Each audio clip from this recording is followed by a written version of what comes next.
Funding for the Hinckley Report is made possible in part by the Cleone Peterson Eccles Endowment Fund.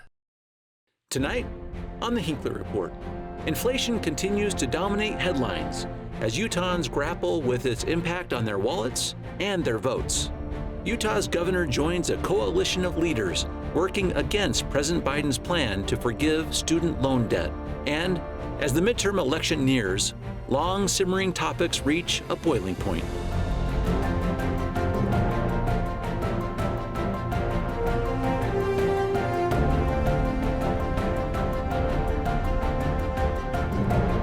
Good evening, and welcome to the Hinckley Report. I'm Jason Perry, director of the Hinckley Institute of Politics. Covering the week, we have Jay Evensen, senior columnist with the Deseret News, Heidi Hatch, anchor with KUTV 2 News, and Ben Winslow, reporter with Fox 13 News. Thank you so much for being with us. A lot happening in the political world this week. I want to start with some decisions that are happening in Washington, D.C. from the president himself impacting students all over the country. I want to talk about student loans. Jay, let's talk about this plan that has been proposed here for students. President Biden announced that the plan would be this: $10,000 of federal student loan debt could go away for people who are earning less than $125,000, and up to $20,000 loan forgiveness for those who went to college on Pell Grants. Talk about the politics of this, and maybe even the timing. Well, the timing, it's interesting because it's an election year, of course. But there was a lot of talk. I think the president was trying to decide where to put that bar. You know, $125,000 is a lot of money. Do you put it there? Do you put it somewhere lower? He chose to go higher.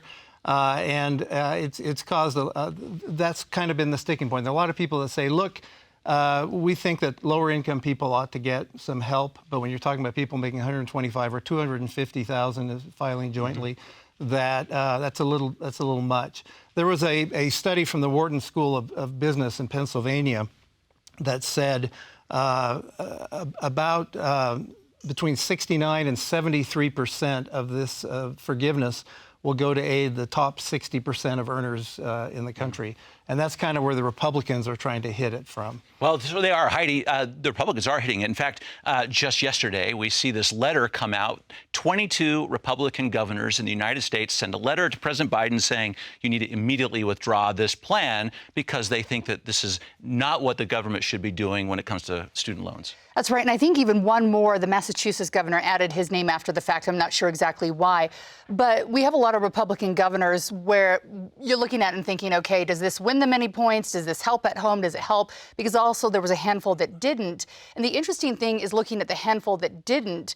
Yeah. They have plans within their own states where they might tax some of that money. And so maybe they'll get a win on the other side by not speaking out against it. But interestingly enough, it is a political football right now because there's just as many people happy as mad about it right now. So definitely these Republican governors are going out on a limb. They're obviously not up for election right now, so it's easy for them to go out and say that. But there's definitely a divide and rift between people of whether they think this is fair or not. And a lot of people I've heard talking about what Senator Romney said, that there was irresponsible expectations that could come with this. And the big question is not just what happens right now, but if you forgive the debt now, what happens to people who get debt after that? Will there always be an expectation you can take out as much money as you want?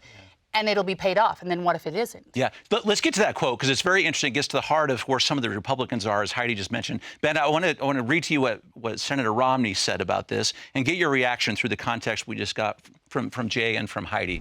Senator Romney said, this was a tweet, "Sad to see what's being done to bribe the voters. Biden's student loan forgiveness plan may win Democrats some votes, but it fuels inflation, foots taxpayers with other people's financial obligations, is unfair to those who paid their own way, and creates irresponsible expectations." Well, the president did campaign on this when he ran for election in the first place. So I guess, is it bribing if you're fulfilling, at least from his perspective, a campaign promise? However, the interesting thing about this is it's the level of which the forgiveness applies. And is that enough to even satisfy your own base? People who wanted it wiped out entirely. Heidi has a very valid point with what happens down the road.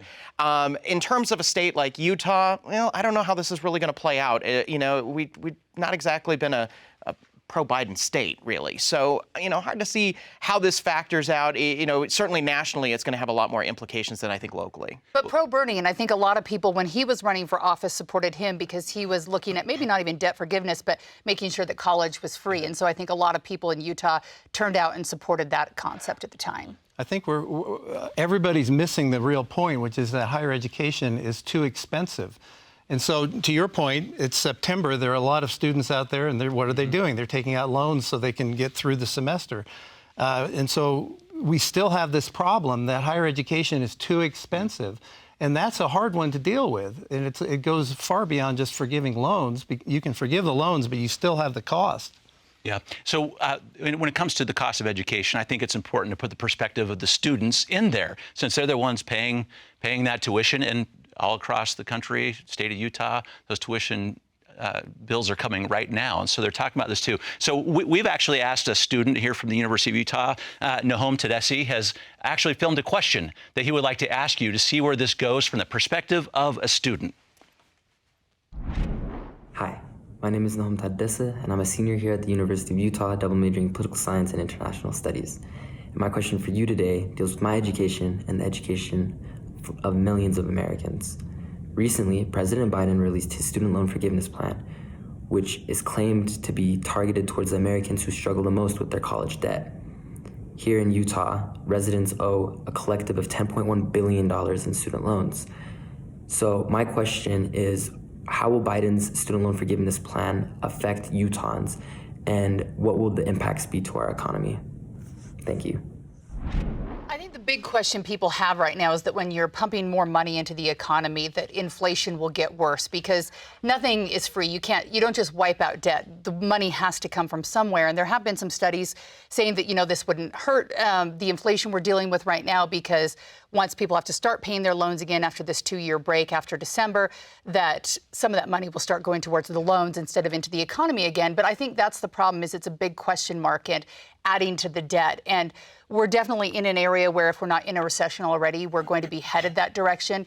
And so I don't know that we know for sure what's going to happen, but I know that most people are concerned that we're on the brink of something not great. So interesting as you talk about the economy, Jay, because we've done some polling on this, and to set the stage with the Deseret News and the Hinckley Institute of Politics. In Utah, there's about 307,000 Utahns with outstanding loans. This loan forgiveness program would impact about 100,000 of them. And put that into context on the impact of the economy with one of the questions we asked of Utahns, which was, would you support a loan forgiveness program? And interestingly, 46% of Utahns said Nothing. No, absolutely no. And you break that down by party, and Republicans, it was 59% that opposed it. So you can kind of see where people like Governor Cox are coming from. That definitely is playing into the party's feelings. Mm-hmm. It's definitely not popular in Utah. And but when people worried about inflation, we currently, it's not like we're adding more money into the economy, because nobody's been paying on a federal student loan since the beginning of the pandemic. Mm-hmm. We're already used to that condition. That's going to change on January 1st. All of a sudden, people are going to have that payment again. What happens then? What are the political pressures then, as families who are already hurting? Are we going into a recession then? What do you do with families that now have that extra burden of having to pay that loan payment they haven't had for 2.5, 3 years? Mm-hmm. We'll be following this one closely. Certainly, Utah has its own perspective on this particular issue, and it's going to play out nationally. We'll see the impact of these letters and other pressures. No less controversial, Ben, the Utah Senate race. Oh my gosh. This is, buckle up, kids. This is a wild ride. So to talk about this, we have sort of dueling poll results from the two campaigns. Evan McMullen says he's a point ahead, somewhere around 16, 18 points ahead is what Mike Lee says. We're getting national pollsters who are sort of putting these all together, still giving Mike Lee an edge right now. But it's the polling that we're seeing nationally, the external polling is showing it's more of a neck and neck. And I think it's really going to come down to the undecideds here. And what we've seen in a lot of these polls that's been consistent is there's a pretty good chunk of people who are undecided. They have to make a choice. When they go to the ballot, you're going to have to choose. And so this is why you're seeing this race playing out like it is. You're seeing things that were solidly Republican now moving to lean Republican or likely Republican. Yeah. And then, of course, if you're a candidate, you are not going to release a poll that shows you underwater. So you're going to say, look, my candidate's doing great. We're doing fantastic. Mm-hmm. You know, we're ahead, or we're challenging. We're, surging. So, but it's that undecided that I'm really interested to see how that shakes out. Mm-hmm. Because what's been interesting throughout this entire race, as long as it has been going on, is that that undecided margin is still pretty good sized. And that's been interesting to watch. So it looks like it's going to be a fight to the finish. But are they really undecided? That's the big question in my mind. There was another, I think it was called Senator Well, they say they're undecided. They say they're undecided, but it kind of rings back to the Trump campaign. And when a lot of polls were going on, pollsters were talking about after the fact that they felt like if people were voting for Trump after they knew some of the things they didn't want to know, they didn't want to tell someone they were voting for Trump. So they ended up in that undecided. And that's why Evan McMullin, people really thought that he might be able to pull out a win in Utah. So the people were undecided. They maybe just didn't want to tell someone. So the question is Senator Lee in that camp where people have already decided on him but maybe feel like it's not popular to say, or people really undecided and they're waiting for that Senate debate to happen? I don't know. We're going to start seeing more clarity, more focus in the polls because it's September. We're getting now into that season. People are back from vacations. People are starting to see ads on television. They're starting to think. I think you're going to see polls in the next few weeks that focus a little bit more and give a little bit better picture. But I think you can also judge how close this race is by how nasty the campaigning's been so far. I mean, 2 years ago, everyone thought, when Spencer Cox and Chris Peterson were doing commercials together, and singing Kumbaya. Well, that wasn't a close race. But the closer the race gets, the more nasty it is. And I think both candidates see this as a very close race. What I find really interesting is also the fact that you had Senator Lee, the incumbent, who has enjoyed a lot of popularity, at least until recently, as if the polling is to be believed, advertising in June and advertising for the primary there. And then now continuing advertising. Usually we don't see incumbents having to do that. I certainly haven't seen any of the other incumbents in the congressional races running ads at all. Mm-hmm. That's because we usually have a Republican and a Democrat, and this time we have a Republican and mostly a Republican who somehow has Democrats backing him. So that's the question is you have that big question of who are we voting for? And I think that's where you get a lot of the undecideds from. True. So let's talk for a second about who's backing. Because it's very interesting this week, Jay, as to the list of people that Senator Mike Lee put out that were supporting him. Maybe support different than endorse, because that's a little bit of a different process maybe. But we had 48 Republican senators say that they were supporting Mike Lee, and at least one missing. One name missing, and that was our friend Mitt Romney. So, and it's interesting why Mitt Romney has his statement is that he's friends with both candidates, and so he doesn't want to get involved. There's a question as to whether, because Mitt Romney is a polarizing figure within the Republican Party now after the votes to impeach President Trump, maybe people don't want his endorsement. I don't know, but it's very interesting that he's not one of them. Go ahead, Heidi. He said back in March, I think it was right after the State of the Union speech, we pressed him on this issue, and he said at the time, he was trying to avoid the conversation. He didn't want to talk about it, but when pressed, he said that same thing. I don't know if my endorsement is a plus or a minus. And it really is true, because there's two different kinds of Republicans right now, and whether his backing is a good thing or a bad thing, we don't know. Well, you put this in context for us, Ben, following so much in politics and how these endorsements and support go, because just this week also in the Deseret News, an opinion piece was put forward by Chris Stewart, Burgess Owens, and John Curtis, all supporting Mike Lee. Obviously, we're missing one of our members of Congress on that one, too. Does that say much to you? Should we make much of Mitt Romney not being on there, or maybe Congressman Moore also not being on? Endorsements were always interesting, but it's hard to say how they factor out to voters. Do voters really care about them? I think voters are interested in, hearing that, big community leaders' voices are interested in, are supporting this candidate or this candidate's platform. It's just hard to say how much it means to ultimately voters. I think there, at least from when I've talked to people who are just, lay voters, just average person, they take a passing interest, like, oh, that's interesting, but it's not really influential of their decision. On the flip side, you see all the people who showed up at Evan McMullen's rally, Ben McAdams, you have Michael Steele, the former GLP chairman, appearing to endorse him as well. I mean, but it's hard to say how this resonates with voters if they see, their congressional reps are, backing the home team.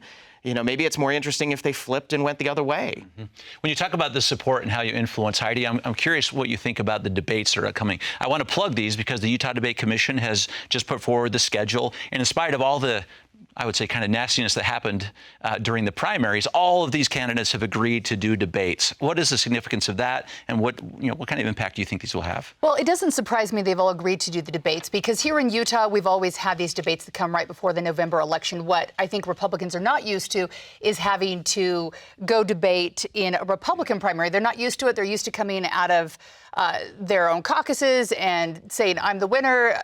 Chicken dinner, here we go. I'm going to November and we'll deal with it then. But I think this is a new thing they're going to have to get used to. They're going to have to step to the plate. I think voters are going to demand that they start doing that. So I think there's some pushback, but the expectation was that they would all debate in November. So that doesn't surprise me.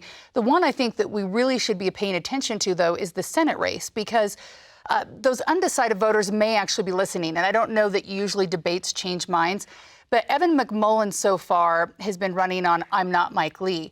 But at some point, he's going to have to answer some questions about where he stands. You can't both sides it, because he's really trying to get those Republicans who lean a little more center. He's trying to get Democrats.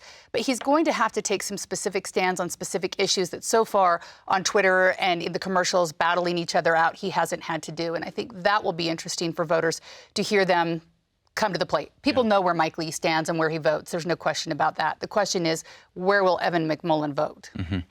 Let's transition a bit, because, of course, the vote is what we're watching very closely.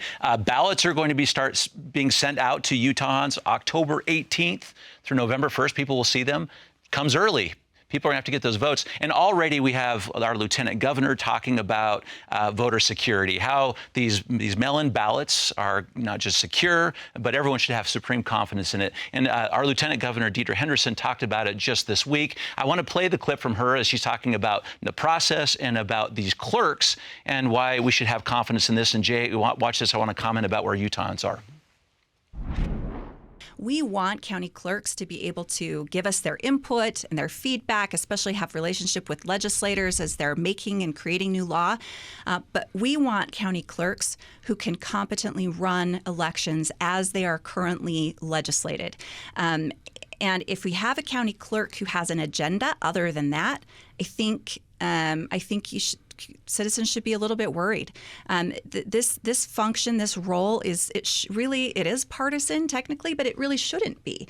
There shouldn't be anything partisan about running an election. You have the law, and you have to follow it, and you have to follow it with fidelity and make sure that people have confidence that you're following it. So you can not like a law, but you still have to be committed to following that law unless it changes. Well, she seems to be intimating that there's a problem somewhere. And Utah's clerks, as far as I have seen, have been competent in how they've dealt with this. Perhaps they should be a nonpartisan position, but that doesn't seem to have gotten in the way. The beauty to me of our system in the United States is that it is so fragmented. It's handled on a county-by-county basis. That makes it so hard to try to rig an election in any meaningful way, because you have to get into all these different systems. It's not run by some big national database.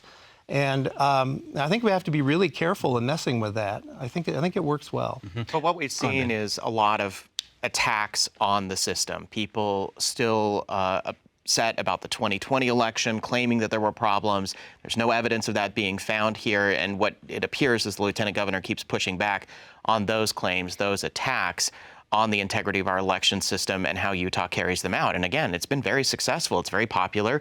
People like how we vote here.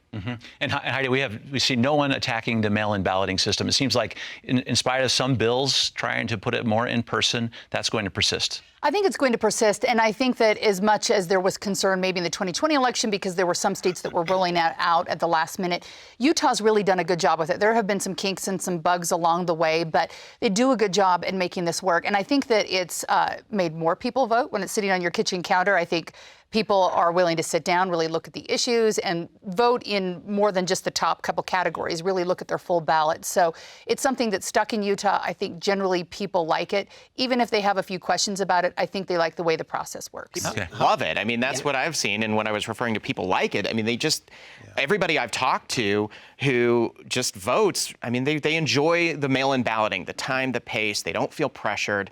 They can look at, look up issues, look up candidates, see if the platforms and positions align with theirs, see if they like their candidate and cast their vote, and then drop it off at their convenience. How many people remember going into the voting booth in the old days and finding a surprise on the ballot? I didn't know about this. I didn't study this one up. To this day, I still don't. Yeah, the members of the sewer board. Apologies to the sewer board. But now you have time. You can sit there with the internet and look it up and make an informed decision. It's a good thing. When you start talking about informed decisions and what people are looking at, I want to talk about the economy for just a moment, because when you talk to Utahns about what issues are top of their list, and we have, right, Jay, in our polling, the economy and how people will approach those things tends to be top of mind. Heidi, we've got some issues when it comes to inflation, cost of food, cost of fuel that may impact how people are going to vote. Absolutely. Even if people don't say so, it's something that we have a constant reminder of. It's not something that just happens and then a couple of months later we forget about it. We have to fill up our gas tanks every week. We have to go to the grocery store every week. And so it's a constant reminder of where prices are. Now, who's to blame, how to fix this? That's another question for another day. But it's certainly something that affects everyone. We even see national studies that say people who are making in the hundreds and 200s of thousands of dollars, many of those families, because of how their bills are worked out or their mortgage, they're living paycheck to paycheck too. So it affects everyone, no matter if you're a Republican, Democrat, or in between. Okay, so Jay, you've been following this. So it impacts everyone. How big of a deal is it at the ballot box? I mean, are people going in and say, I'm kind of looking at my retirement fund, I'm looking at my bank account, and that's how I'm going to vote? I think it's a big issue. Yes, for everything that you just stated. The price of eggs. Have you looked at the price of eggs? I mean, it's up like 40% over a year ago. These impact people on a daily basis. We have a lot of strange economic indicators. We have full employment, 2% unemployment in Utah, and yet we have this inflation going on. But I think that's going to be a huge issue at the ballot box. And obviously, the party that's in power gets the blame, whether that's valid or not. Yeah. I think it'll be a factor. I don't know if it will be the factor. What do you think might be? There are other issues also that are driving people out to the polls. Abortion has become a big one nationally. You may see that also carry out here in Utah, that drives people out to specifically vote for or against certain candidates. Other factors, other local issues. I think in the community of Orem, they've got a school district split. That's going to draw a lot of people out. There are certain candidates that people are going to want to turn out for because they believe that, this platform, things are so important that they need to elevate this person to a national stage on a state level. Legislative races, we have some close ones there too. And I think a lot of the things that are happening locally in communities, economy, definitely, I'm not dismissing it as a factor, but I'm saying it's one of many that will mix into a stew. So Heidi, one of those things that Ben just mentioned, because a lot of things are rising, but we should mention it because it's just become very top of mind over the last day or two on abortion in the state of Utah. Yesterday, a group of legislators got together from the House of Representatives and sent a cease and desist letter, is what they called it, to abortion providers around the state. The question is does it have any legal teeth in it? And right now it looks like it was a message, and they just want to make sure their names are on a certain stance as people are going into these elections, even if their name's not on the ballot. So I don't know that changes anything right now. And I think Utahns and probably every state are probably going to have to get used to the uncomfortableness until decisions are formally made. It seems like there's a lot of legal questions and some back and forth that's going to happen maybe for years to come on the issue. Planned Parenthood dismissed it as a stunt. Essentially, it didn't come from the legislature's lawyers. It really is, but it is what it was interesting in that letter is it was a warning also that these legislators said we will be running bills in the 2023 session that will be going after abortion providers. Perhaps if a DA declines, one reference was made that if a DA declines, they'll give the Attorney General the authorization and the power to go after prosecutors. So say Salt Lake County says no, and the AG can say yes. It just also warned bills are coming. Interesting political strategy, because this hasn't really worked well nationally for Republicans. And there's a lot of evidence that a lot of women are registering to vote and are planning to vote because of that very issue, because they feel Republicans are really overstepping an abortion law. So it's interesting to see why they would keep doing that. It doesn't seem to be a winning strategy. Mm-hmm. But how will this carry forward in the legislative session? As Ben just said, Heidi, we see several legislators that are on that wrote that letter that have sponsored legislation in the past. Everything ranging from how they adjust the current law to whether or not they try to do a constitutional amendment regarding abortion.